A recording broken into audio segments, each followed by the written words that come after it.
gonna kick us off today, and to have a little bit of fun to start us off, we did do a little poll, and I thank you all so much because Taco Tuesday did win our favorite food.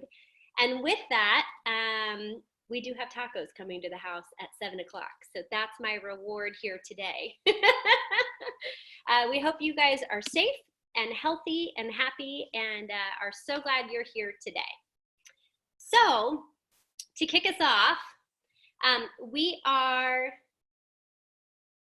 gonna get going, and a couple of housekeeping items for you all. The first thing is, if you look on your Zoom account, you are gonna see an easy way to ask questions. This is definitely an interactive webinar today, so if you have questions as we're going through material, we want this to provide value for you. So if you've got questions for us, there is a Q&A at the top of your screen or potentially on the side. That is where we're gonna be fielding any questions you might have, and we're gonna make sure that we're getting them answered for you. So feel free to use the Q&A. And with that, we are gonna use your time wisely. We're gonna roll and probably leave about 7 to 10 minutes at the end of this here today to make sure if we didn't get your questions answered as we're rolling, we'll get them answered as we go. So let's jump in. Again, my name is Seychelle Van Poole. I'm the team director here at Van Poole Properties. And a little bit about us, we have an awesome team here located in Dallas, Fort Worth, Texas, and we also serve Austin. We're realtors, we're brokers, and we're also real estate investors ourselves. And our team is top 1% of real estate agents nationwide. We're top 1% in Texas, and we've also been voted best realtors in Dallas since 2006. Our goals for today are very simple. We have 4 goals that we want you to walk away with today. The first is, we're getting a lot of questions about what is the real estate market doing? What do you see happening? Where do you see it going? So we're gonna break down the market for you guys and talk about what we're seeing in some of the trends and what we're anticipating for the rest of this year. Our second goal is to talk about current design trends. We're gonna talk about what's hot, maybe a little bit about what's not, and what we're seeing that's getting the best value. And if you're thinking of staying in your home or you're thinking about moving, we want you to also know how to maximize your home's value. So if we're looking at staying or we're looking at selling your house, I think it's always good to know what things you can do, particularly in times when we've been in and out of shelter in place. Maybe you're noticing some things in your house you want to change. So we'll talk about some ways you can add and maximize value. And the last thing is, our team, thankfully, last year sold 25% of our properties our buyers bought through FaceTime or Zoom or some sort of virtual methods. And so because of that, we actually were ahead of the curve when shelter in place went into place. So we're going to share with you guys some of the things that our team adapted and sprinted forward with full force to make sure that our buyers and home sellers were feeling safe when selling and buying houses. And we think that'll be helpful. A little bit about our company's founder. Barbara Van Poole actually helped found our company, and she's also mom. So I'm very thankful to be in business with her. She actually launched our team, Van Poole Properties, here in 2001 on her birthday, which was September 11th, 2001. And I'm sure many of you here remember that day, and that was the day our company was founded. And I say that to tell you that if you can remember that time, there was a lot of uncertainty. There were a lot of questions. Amazingly enough, air travel looked about like it does right now. And a lot of people were questioning what they wanted to do, what the market was going to do, and where their priorities were, very similar to where we are right now. And so we've become very familiar with both bull and bear markets in helping our clients. And I think that's actually an advantage for us because we didn't know any better. That's how we started, is helping people in times of uncertainty. To date, since 2001, we have served 2,500 clients, and we've sold just over $900 million in real estate sales. And then, as I mentioned, we are real estate investors ourselves. So we're honored. If you have any questions or have any needs, feel free to reach out to us during this time, and we're happy to answer those questions for you. If you look up on the screen, this is our incredible team. And we have our operations team up at the top with Kristen LaForce and Erica Smith. We have Marie Hoke, who's our senior agent and also a real estate coach with Keller Williams. We have Stephanie Sharp and Gwen Harker Poole up on the top row or the second row as well. They're fantastic agents and great people. Tony Kennard is actually the one who helped me put this together today. And then we have awesome partners as well. We have Sabra Dufresne, we have Caitlin Merchant, we have Randy Abshir, Brand Baucom, John McLaughlin, Amber Northcutt, Michael Fix, and Adrian here with us. So we're so excited that they could all help be here to serve you. And I have to tell you guys, I am so thankful to get to be on Zoom as we've been going through this with people that we genuinely like and care about and want to have fun with. I can't tell you how awesome it has been having this crew right alongside me as we've been navigating this market. And just so you guys know, we have completely reinvented the way we're doing business and taken a lot of the things that we were doing in the past couple of years and really put those to the forefront of our business. And our goal is really to be a high integrity team. We want to provide you with professional consulting. We want to give you creative insight. And we want to use our marketing savvy to help our clients get the best results possible. So to jump in, I want to go into what's going on in our market. We were actually, I don't know if you all know this, but North Texas is one of the first areas, and Texas as a state in general was one of the first states to come out of shelter in place. And so what you may not know if you're not in the real estate market here on a day-to-day basis is actually a lot of the country is watching our metro area to see both how we do from a health standpoint, but they're also watching our metro area from a real estate perspective to see what happens with real estate values, inventory, and demand here in North Texas. If you take a look at what's going on in the market, a couple things to keep in mind if you own a home for you to have for evaluation, and that is when we look at what your home is worth. Your home is not worth what you paid for it, which for many people is great news because oftentimes it's worth more. It's not worth what you need, it's not worth what you want, and it's not worth what your neighbor's house sold for. And I can tell you that's probably the most popular one on that list that I get all the time. But what I will tell you is there are some factors that are indicative of true value. And that first one is what a buyer is willing to pay for it, right? A home is only worth what a seller is willing to sell it for, and a buyer is willing to pay for it. Your home is worth what it's worth in today's market, right? When we look at the competition, that's going to indicate what we're worth, right? Today's financing, particularly if you look at jumbo loans and you look at the way the markets have tightened and contracted and grown and contracted over the last several weeks, my goodness, I can tell you that the lending markets have gone through ups and downs in the last couple of weeks. So today's financing plays a big part in what people can afford, right? Today's economy and whether or not people have a job help factor into value. The buyer's perception of your location factors into your value, and also the time it takes to sell in your neighborhood. So let's jump into what the statistics are showing us here in North Texas. And what's really cool is back in 2015, Erica Smith on our team, who's our listings manager, had this brilliant idea to start tracking our real estate market on a weekly basis and keeping it in a spreadsheet. And that sounds really silly and basic when you think about it, but the reason why I share this with you is because when we have MLS, we can't go back retroactively at 1 week and 1 year and see how many new homes hit the market. You can only pull that data in real time, and if you don't save it somewhere, it goes away. So there's certain factors that we have been watching now for 5 years, every single week, to see what's happening in our real estate market. And I was so thankful that we did that, because when shelter in place happened, we had real tangible data that we'd been tracking for 5 years to be able to see key indicators in our market. Now, if you read a newspaper article or you're reading any periodicals, what most of those guys are following when they're writing their articles is the Case-Shiller Index. The Case-Shiller Index is reports out quarterly, and the Case-Shiller Index reports by metro area. Well, I don't know about you guys, but a lot has happened since the end of quarter one. I don't know if anybody else could agree with that. The amount of tacos I have eaten has significantly gone up along with my running, thanks to my accountability partners on our team, because that has also gone up.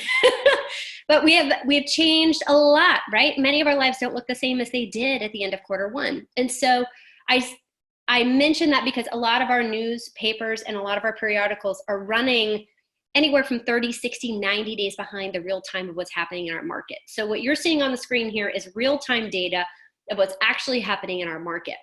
And what I want you to take a look at is we have two key indicators that we believe are going to be the ones letting us know how the real estate market is going.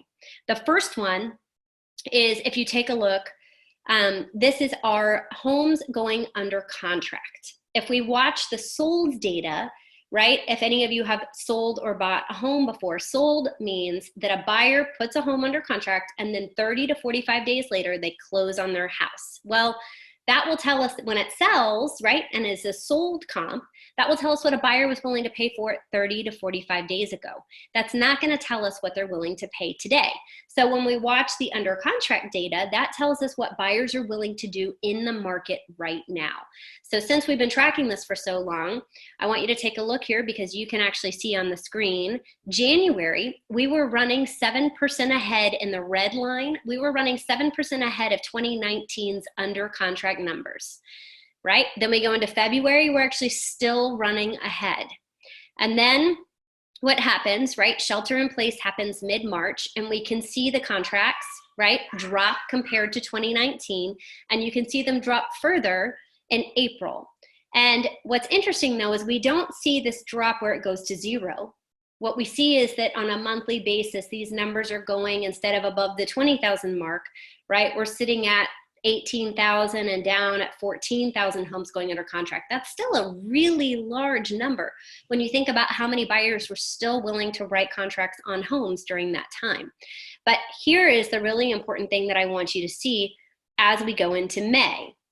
For our first 2 weeks of May, the number of contracts that were written were, the first week of May, we were at 99.8% of where we were in 2019 as far as number of contracts written. And last week, believe it or not, we actually went at 103% of the number of contracts that were written in May of the second week of last year. That's really substantial because what that says is that buyers are ready to buy and they're ready to move, and they're already back on pace with where we were back in May. Well, the second piece of data that we watch really closely is what sellers are willing to do. And these are new sellers that are coming on the market. And when I say new sellers, I don't mean new homes, meaning a new build. I mean new listing inventory hitting the market. And what I think is really important for us to pay attention here is we had in January, we were slightly trailing 2019 numbers. In February, we were just barely trailing 2019 numbers, right? And if you look back at contracts, you can see we were actually writing more contracts than we were listings coming on the market. Well, then look at March. Fewer homes went on the market. April, fewer homes went on the market. And May has still not recovered back to 2019 listing inventory. We believe that this means that there's going to be a home seller shortage coming into summer, which is creating pent-up buyer demand, meaning that we have more buyers looking than we do sellers. What I want you to take into consideration when you're looking at this is I want you to take into consideration here that we have less sellers hitting the market, meaning that we need more sellers to sell for our buyers.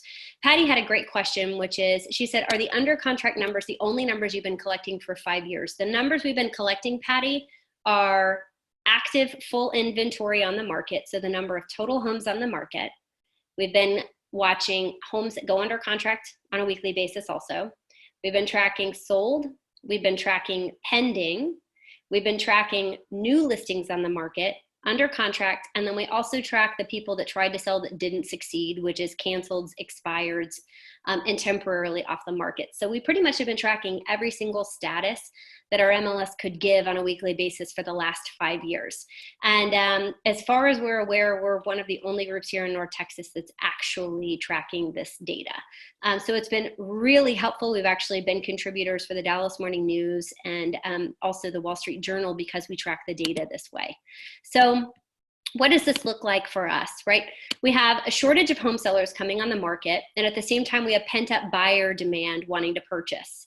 Okay, what I want you to take into consideration too, though, is we currently know that over 8% of the United States has taken advantage of forbearance on their mortgage, meaning that they are, right, forbearance is you have a break on when your mortgage payments are due of 60 or 90 days. And at the end of that, one of a couple things is going to happen. You're going to owe a balloon payment, which I think fortunately the government's coming out and saying that's not going to be something that's realistic. So I'm hoping that we'll have a stop to that because I don't think that's realistic. But that is what some mortgage companies have said. But the vast majority of them are saying, you know, what we're going to do is we're going to extend your mortgage, right? We'll add that on to the end, but you're still going to owe for the year any taxes, any insurance that you didn't pay. You're going to have to make that up to be able to pay your taxes and insurance for the year. So we have 8% of the country taking advantage of forbearance right now. Well, if our employment numbers don't get any better, that's going to become shadow inventory, right? Or homes that have not gone on the market yet, but could be in distress. Somebody could have a challenge or, right, like a extenuating circumstance that's going to cause them to come on the market. And while we don't know what the rest of 2020 is going to hold, right, it is likely that we could see a market shift in the next 12 to 18 months with this phantom inventory. If people have money tied up in their homes or equity tied up in their homes and all of a sudden employment numbers don't improve, people are going to need to get their equity out of their house. Well, if they don't have a job to be able to refinance their loan, they're going to need to sell their home. And if they're in dire straits, right, they're going to need to sell it quickly and probably for less money than they would if they had all the time in the world to wait. Or they may end up having to short sale their home, meaning they're going to sell it for less than is owed on the property to get out from under it. And if either of those things start happening, that's likely going to put pressure, particularly on the higher end markets, right, our luxury markets, but that will put pressure on the housing market in general if any of those circumstances happen. And so what I want you all to take away from this is we're not in a doomsday scenario by any means. We're actually in a seller's market today, but we don't know what the next 12 to 18 months is going to bring when it comes to forecasting that. So if you're considering selling, I always look at the market of what would I do if this were my home. I'm telling you right now, we kind of have a little bit of just a magic little sweet spot of a seller market here, but come 3 to 6 months from now, I'm not sure what that market is going to look like. If I did, I would probably be on an island somewhere. But since I don't have the crystal ball, I think I'll wait and continue here because we love what we do. So when you look at selling your home, I think it's important to know a couple of things that we do that might be a little bit different. Since 2006, we have been actually strategically going after multiple offers on our listings. And the reason why I tell you that is because when markets are uncertain, number one, 30% of buyer contracts fall through. And so that means that we need to be more engaged, more proactive, and more prepared to not find one buyer, but to really look for 2 or 3 buyers for every one of our sellers. And that's something we really specialize in. So year to date, we're sitting at 93% of our properties that we have sold have had multiple offers on them. We understand how to bid them against each other. We understand how to take advantage of those markets to make sure that we're helping. We also compile the current competition and recent solds in your area. We assess the competition together and formulate the most likely sales price, and then we review together the expectations of the home selling process. Now, let's take a look at some of the current design trends. I think this is the really fun part. Feel free to ask any questions if you guys have any of them. So, when we take a look at the current design trends, let's start with color. If you're thinking of staying in your home for a really long time, you paint your house whatever color you want. And I'll tell you that I have a couple pieces in our house that I have painted that are an awesome bright blue, or I have like a Cookie Monster blue door right now, but you know what? I'm not moving, so it doesn't matter. I get to paint it whatever I want. But if you're looking for resale, here are some of the things you might want to consider. here are the colors that are coming out. We have deep blues, earthy muted greens, complex grays, right? The grays are still in. We have soft pinks. And if any of you had bedrooms in the 90s, that dusty rose color was really popular in my bedroom. So I feel a little bit like the early 90s are coming back for me with this palette. I don't know about any of you all. We have bright whites, and then we have black. And when we say black, right, there are some exteriors we're seeing that are going really, really, really dark black or gray with white trim, but it's really that stark black and white contrast. But really where we're seeing that black or even wallpaper is in accent walls, right? An entryway wall or a bedroom wall. That's really where we're seeing those really dark, bold colors coming in.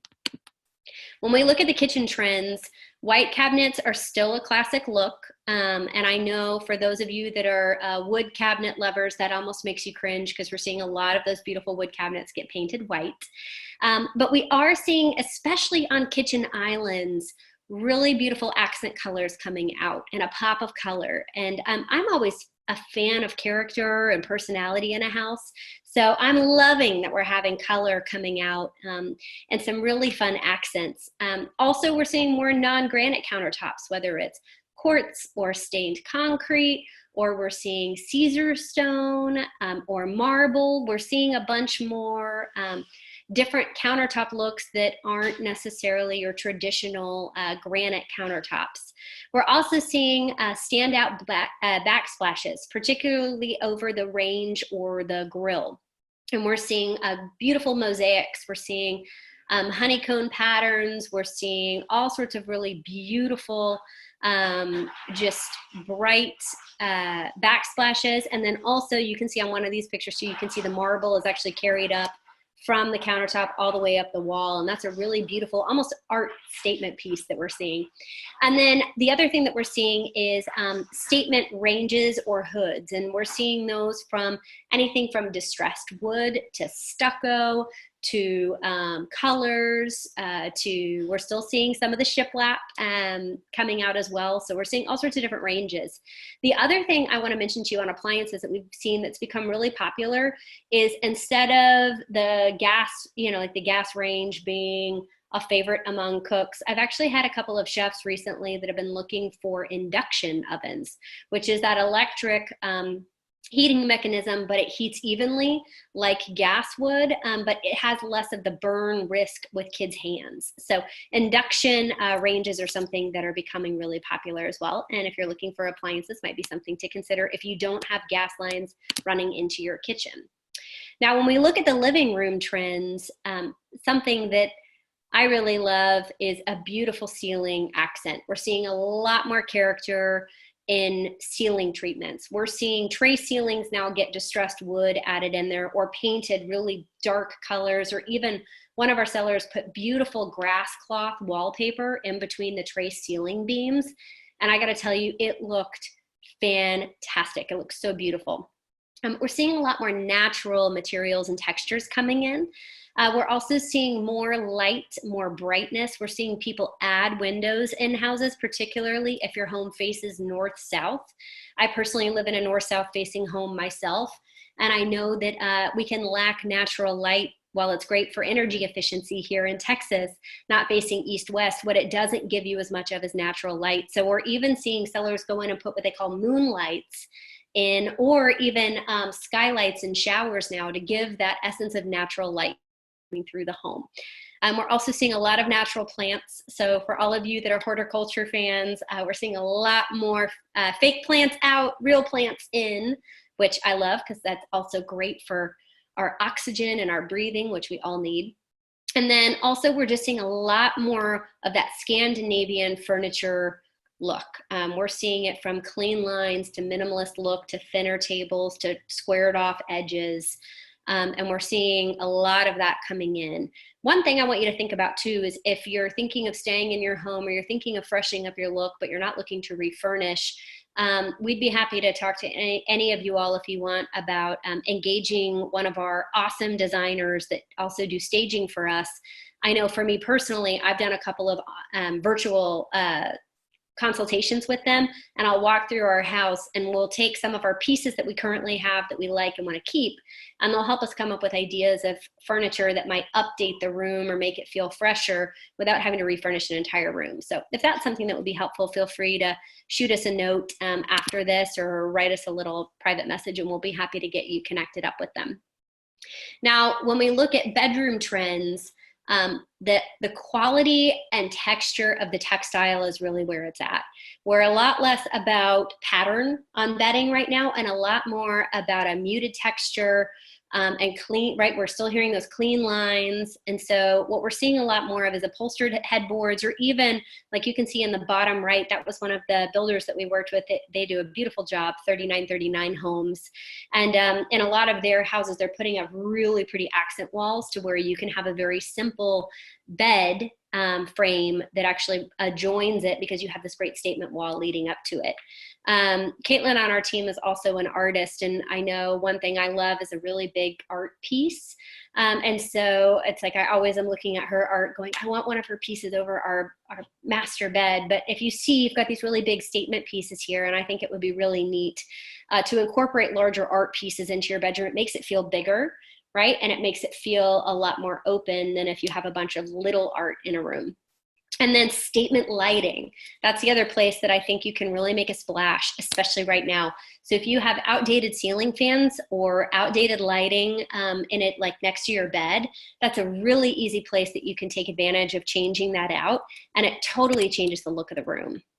Now, one thing I love is an updated bathroom, right? Your kitchens and bathrooms, you get the most bang for the buck. And so when we look at bathroom trends, one of the things that I'm so excited about is really tile has come a long way compared to where it was, gosh, even 5-6 years ago. And Nick, my husband, does remodeling. And so he has been remodeling houses for, gosh, almost 15 years now.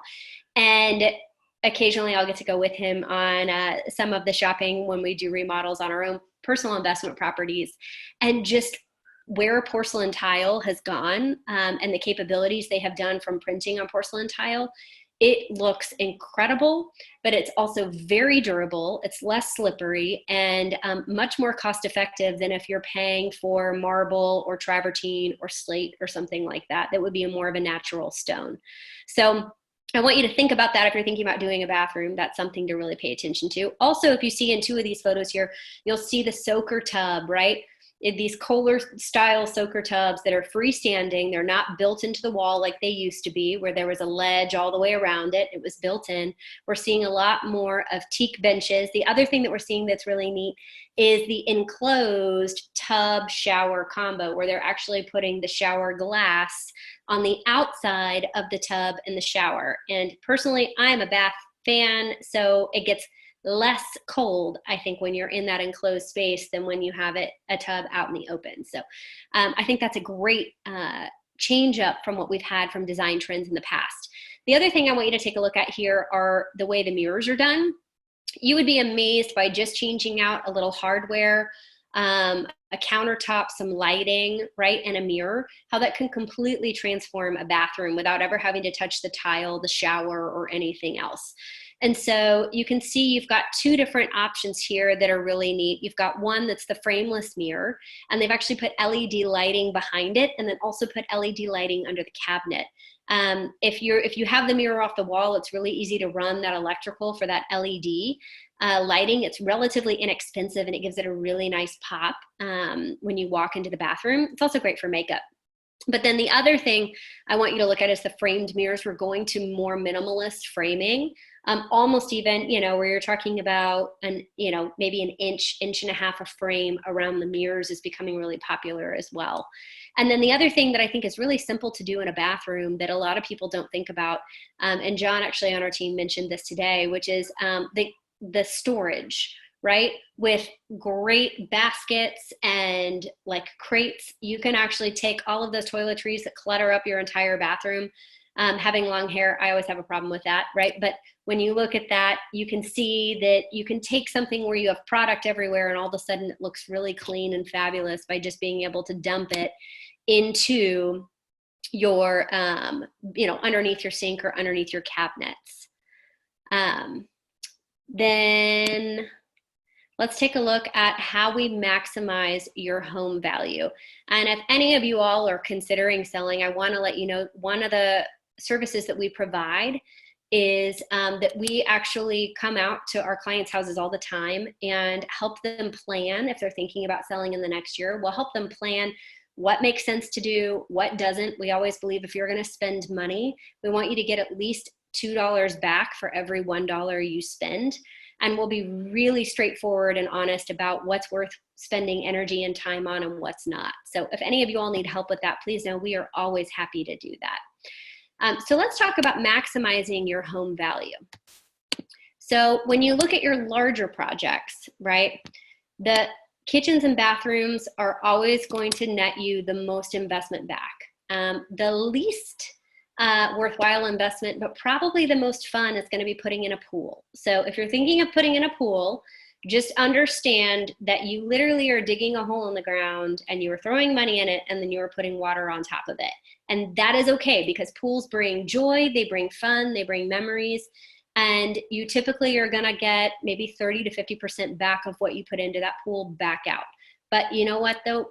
If you're staying in your home for a while, it's always great to be able to have those memories and live in your home, because just as much as your home is an investment, it's also where you create your memories.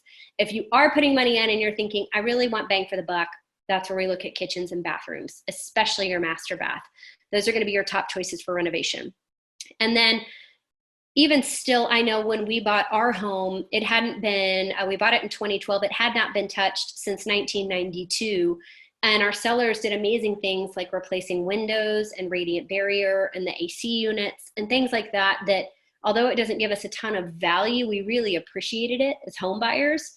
But then what we did is we went in and were able to keep the cabinet footprint there and replace the countertops and the backsplash, right? We were able to freshen with paint and replace lighting. So just know if you're thinking of spending money, that those areas that you can do cosmetic updates that have a real wow factor without maybe having to get as much into the structural can really make a big difference for you.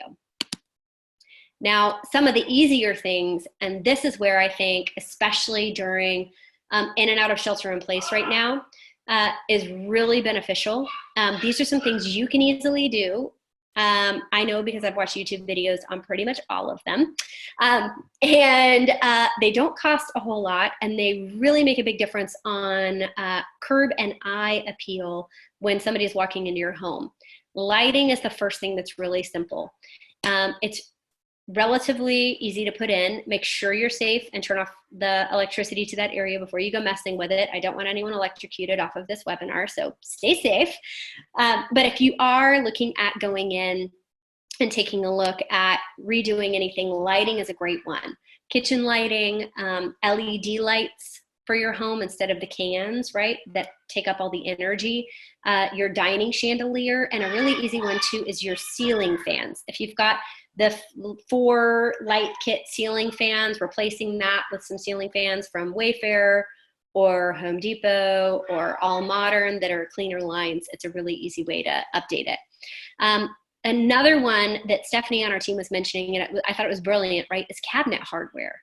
A lot of times the bones of our cabinets are beautiful. We just aren't in love with it, but it's not because of the wood, it's actually because of the hardware. And so if you measure, right, make sure you're taking and measuring the space in between the holes on your cabinets and you order them in. There's all sorts of websites out there available that have, you know, relatively reasonably priced hardware, but beautiful. And you can completely change the look of a room with just replacing the hardware.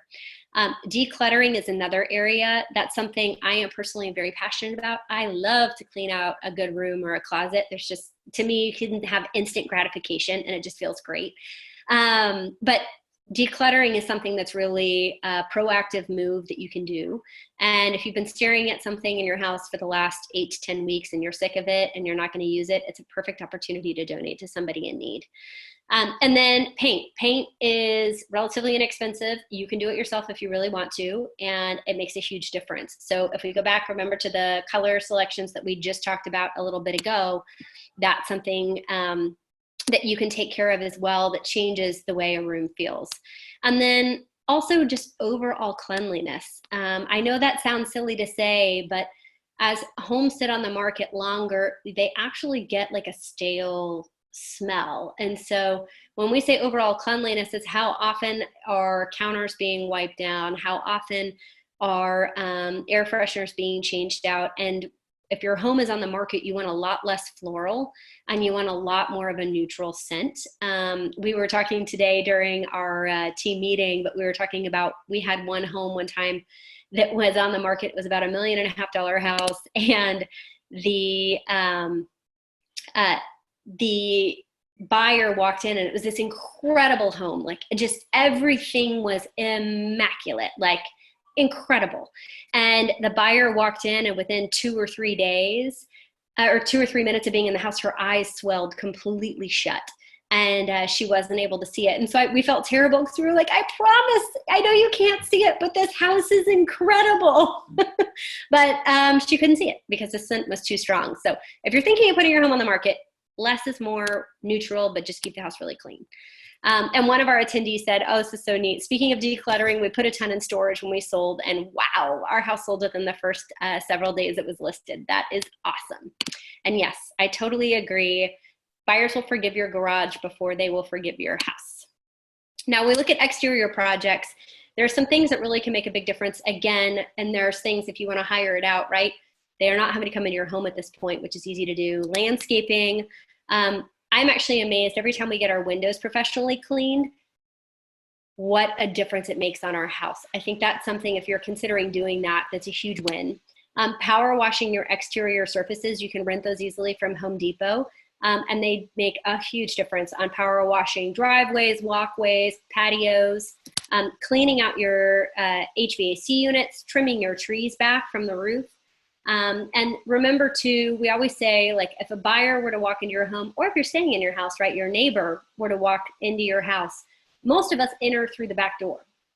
We very rarely enter our home from the front door, except maybe to get the mail. And so what I want you to do is start at the house, like start back at the sidewalk and the drive, like at the beginning of the street. And I want you to stand there and literally time yourself for a minute. And I want you just to look at the house from a fresh perspective. And then I want you to go up to your front porch. And I want you to do it again. I want you to stand there, pretend to ring your doorbell, and literally look up and around and down, and give yourself 60 seconds. You're going to notice a lot of things that you could probably freshen up. I know if you did it on my porch right now, you would feel the same way. You would say, Seychelle, you need to get rid of all the Lysol that your child has sprayed on every one of your boxes coming into your house, because it's everywhere on my porch right now. But you would notice things that you would probably want to freshen up before you hit the market. And that's something that you can do, again, on a weekend or a weeknight and make a big difference. And, you know, the other question we're getting a lot, right, is how can we make the home selling and buying process safer and help create confidence for our clients that they're able to do this and be able to stay safe. We're so thankful, like we mentioned, that 25% of our buyers last year, whether they were relocation or they had health challenges, 25% of our clients bought their home last year over FaceTime. And then once the home was under contract, actually then went and saw the home on inspection. And I think a couple things are really key with that. Number one, we have to understand their needs well enough that we could help them select the home before they walk it. So we've got to be in really good rapport and make sure that we're really paying attention to someone's needs. But because of that, when shelter in place happened and Dallas actually made real estate non-essential for the first 3 weeks of shelter in place, we took a lot of the tools and systems that we had already been using and were able to then use those across every one of our clients. And what that did, oh my gosh, it has been incredible. We're actually loving the way that it has changed the way we do business overall. We were doing it on a small scale. Now we're doing it on a much larger scale. And some of the things that we're doing are, the first is we're doing detailed floor plans, right? And the Matterport, which if you're not familiar with those are 3D like visuals of the floor plan, and you can kind of zoom in and out of rooms. We're also doing, I think these are actually a little bit more user-friendly, but 3D walkthroughs. So for our sellers, when a buyer is interested in a home, instead of getting to go through and see the home first, we actually send them the video of the 3D home tour first. And we ask them to look at it, because we want them, if they are going to ask a seller to leave their home, number one, right, as a seller or a client, you don't want to be kicked out of the house more than you need to be. And if you are kicked out of your home for a period of time, we want to make sure that it's worth your while. It's a truly motivated buyer and they do indeed love your home. So what's really neat is actually our showings when our clients are coming out of the home, right, for a showing. It's actually almost like a second showing because the buyer has already been able to intimately see a private video of the home before they walk in. And then we also have some clients that have been immunocompromised and have been unable to let clients in, period, into their home during showings until the inspection. And so it's been really fun to get creative because we're utilizing Zoom video, we're utilizing FaceTime, YouTube videos, iPhone videos, and we're having great interactive dialogue and conversations with buyers and sellers to be able to help facilitate home sales with actually we've sold several now without ever having the buyer walk into the property until it's under contract. A few of the things to keep in mind are, if someone is coming into your home, we actually are providing masks and gloves. One really neat trick that we've been doing is having the client turn on all the lights before the showing occurs and going ahead and unlocking the door and just waiting until the buyer gets there, opening the door and walking out the back. But then all the doors are open, all the light switches are on, so buyers aren't handling different things in the home, right? They're able to then keep to themselves. And we have all sorts of signage up and that we've given to the buyer's agent before they walk in to make sure that they understand what's required of them before they're coming in to see the property. Now, here's a couple things I love. So our stagers that we talked about, right, that can help consult with you as well on your own furnishing, switching out furniture, updates, all of those things. They also have actually adapted as well for us. And we're doing a lot of our staging appointments and working with our sellers things. We're staging through video. And so if somebody is not comfortable with somebody walking into their home, we've actually had some great experience with our longtime stagers that are actually helping us to get the sellers ready to go on the market through FaceTime and other video options without ever having to let somebody into their house. Another thing that we're doing is with vacant homes, we have our graphic designers now that can actually place furniture in the home. And these are actual examples of some of our clients between what an empty room looks like, right, versus what it looks like when we have put virtual furniture in there. And so you can see instead of having the expense of $20,000, right, of having to lug furniture in and move it in like a lot of other metro areas do, this can show you what a room could look like without ever having to put the furniture or pay for the furniture to go into a space.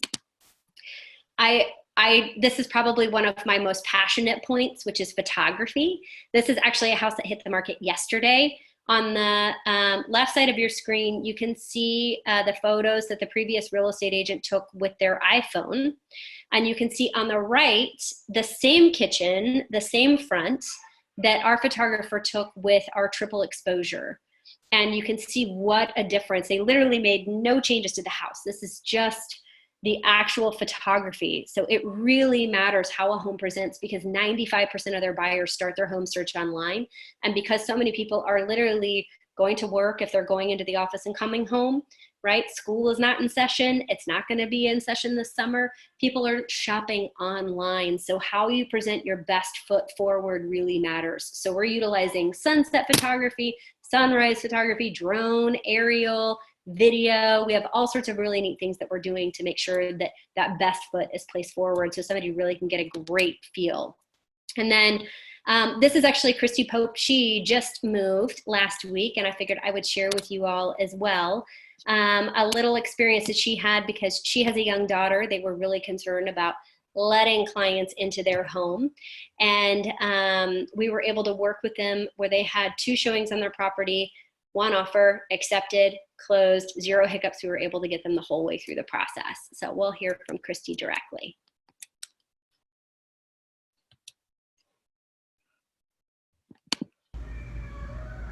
Cheers to Van Poole Properties. I'm sitting here enjoying a glass of wine because I sold my house today.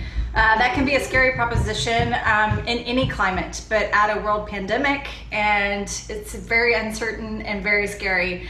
Nonetheless, Van Poole Properties are a team of professionals. They adjusted to the market, and it was easy breezy. This is the second house I have bought and sold with Van Poole, and it was just as easy this time during a pandemic as it was the first time around. So kudos to their team and to adjusting to the market. And if you have a home to sell or to buy, or you're in the market to buy, reach out to Van Poole today. Thank you, Christy. That was awesome to get to work with her. She was just an amazing human being too, which I always really appreciate. Well, there we go. And so with that, that kind of concludes how we're doing the real estate process right now.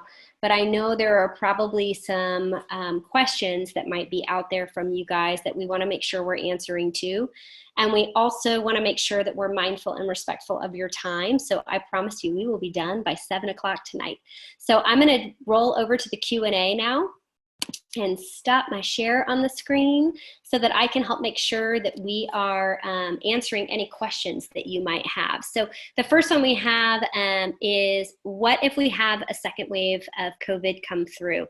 And I've got to be honest with you, I think there's a possibility that that might occur. And so what we are doing with our team is we're actually prepping as if there will be one, because we always say, right, prepare for the worst and hope for the best.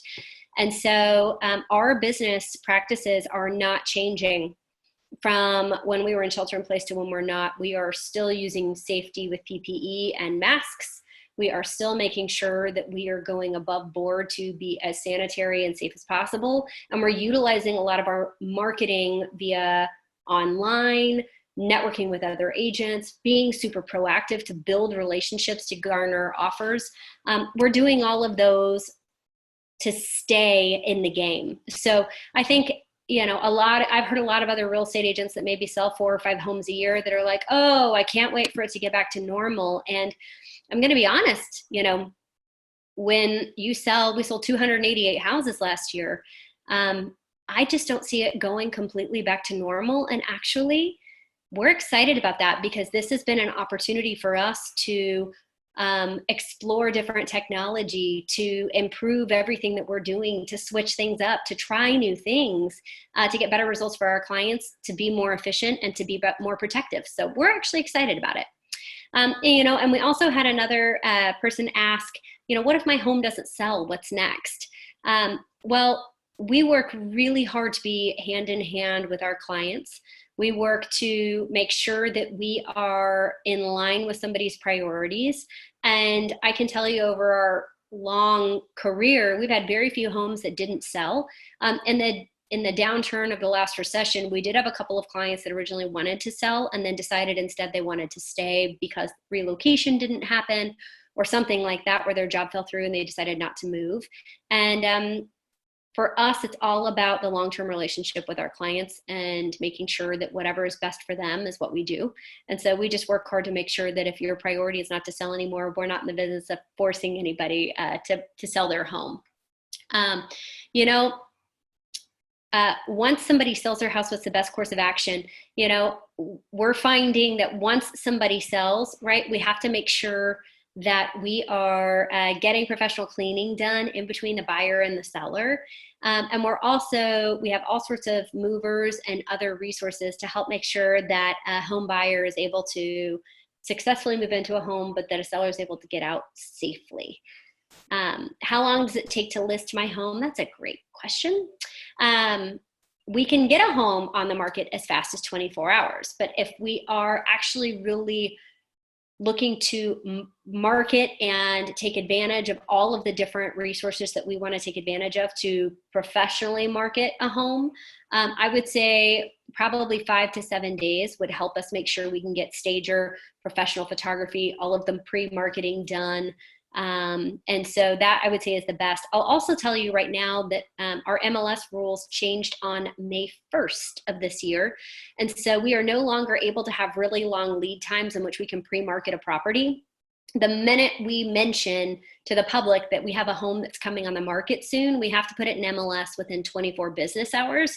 So what we're seeing now is you've got a home that will be pre-marketed on Friday, and then the next business day will be Monday. So the best day to officially hit MLS is Monday. The best day to start pre-marketing is Friday. So I imagine we're actually going to see our whole industry here in North Texas move to those 2 days being the hottest days as far as pre-marketing and marketing for listings go, to take advantage of that weekend marketing time. And we have somebody asking too, they're interested in selling their house. What would the next step be? The next step would be for us to do an individual consultation with you to go over your home. We can either virtually visit it, and we can do it over Zoom, or we can do it in person with obviously proper protection equipment and PPE.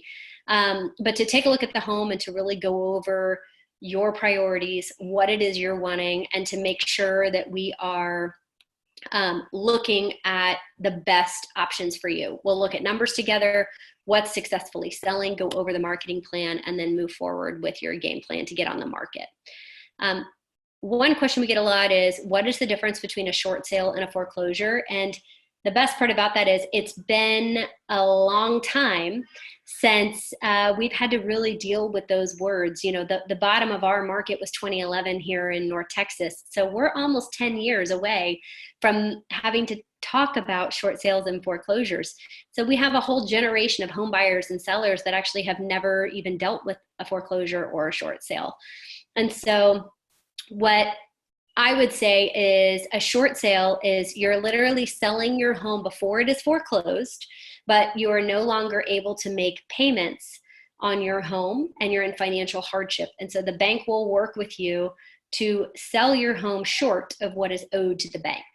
And for them, they're willing to work on it because it's a lot easier to short sale a home than for the bank to have to take it back and foreclose on you, to kick you out, and have to go and sell it themselves. It actually costs them anywhere from 7 to 14% more if they have to take the house back, but it also affects somebody's credit a lot more. A short sale impacts someone's credit for 4 years. A foreclosure impacts somebody's ability to get a mortgage again for 7 years. So worst case, if somebody has to do a short sale, that would be something that would be more advantageous than a foreclosure. And what we don't know on forbearance yet is with forbearance, meaning that the bank is working with you on how you have to make your payments. We don't know how that's going to impact your credit yet. And so I would say that I think they're trying to make that the least costly option to the credit and to your bank account. So it would probably be forbearance first, short sale would be the second option, and then foreclosure would be the very last resort. Then I've got a couple of other questions here. Cheryl Bell is in Houston. She said, we're excited about the new normal here. They're in Houston in the Galveston area. They're awesome. And yes, I agree with you guys. You can't control your circumstances. You can only control the attitude that you have and the actions that you take. And so because we can't control what normal looks like or going back to the way things were, our team is really working hard to embrace the new normal of having a different market. And we're okay with that. Also, if somebody is needing to sell rather quickly, I do want you guys to know that we actually have an entire list of investors that are buying properties cash with very short close dates and leaseback options even, meaning you can stay in your home after you get the money for a little bit to move and find your next house. Obviously, you're going to sell a little bit below market value if that's something that you end up doing, but the benefit of that is that you have a guaranteed contract, you have a buyer that will perform, and you're able to have certainty that you're moving forward without a lot of risk on the selling side. And so I know Marie on our team is actually executing one this week that is a seller that already found his other home. His home needs a lot of work and he doesn't have the cash to put in it. So we're working with investors to buy that. And I will tell you, owning investment properties ourselves, I used to get mail probably 8 to 15 times a week from some random person willing to guarantee me a cash offer or buy my home, cash. But the difference, I think, between our investors and those guys is, number one, we've already vetted proof of funds. We've already vetted that they're real. And I think the other thing to keep in mind is that oftentimes those direct mail pieces, you get someone attended a seminar, they got a hard money line of credit instead of cash, and they're just bottom feeding to try to take advantage of your situation. For us, our guys know that We're dealing with real people. There are emotions in place, and that we need to work to make sure it's a win-win. And we don't have a problem bidding multiple investors against each other either to get the prices up. And then the other question, I'll answer this last one, and then we'll let you guys wrap up for the day. The last question I would tell you is, should I wait to list my home until the market gets better? It's a great question. I'm reminded of the quote by Warren Buffett, and he says, right, be fearful when others are greedy, and be greedy when others are fearful. And if you look back at our market statistics for where we are, you'll see that buyers are willing to buy and sellers are afraid to sell. Sellers are, if they don't have a professional like our team coaching with them and being proactive and being ahead of what needs to happen to professionally market a home, we're seeing a lot of sellers just be afraid of the market because they're not educated in what's going on. So I applaud all of you for being here today and getting educated, because that is what creates confidence in a market. That's what creates certainty in options. And that's what creates an educated person moving forward to make the best decision for them or their family. So I would say waiting until the market gets better. We don't know when that's going to be. I wish I had a crystal ball, but we don't know if we're going to have a round 2 of shelter in place. We don't know if employment is all of a sudden going to improve and unemployment will go down. And we don't know if banks are going to keep lending money at the level that they have been. So I would just tell you, if you're considering selling, all of the signs indicate we have buyer demand today. And we know for probably the next 30 to 60 days that's going to be the case. But after that, it's going to be a wild card. So you might take advantage of it while it's still hot. And with that, my team and I just want to thank you. If you've enjoyed today, the best things you can do are send a friend or family our direction to help them with their real estate needs, or let us know if we can be of assistance to you. We want to serve our community and serve you all and make sure that we are giving back and helping in any way that we can. And the other way you can thank us if this has been valuable to you is actually leaving us a positive review on Yelp or Google or Facebook or Zillow. So that's another way, if this has been helpful for you, that you could definitely say a big thanks to the team as well. We're here for you all, and if there's anything else we can do to assist you, please don't hesitate to reach out. We've truly enjoyed serving you guys tonight. Hope you stay safe, and we'll look forward to talking to you soon. Thanks, y'all.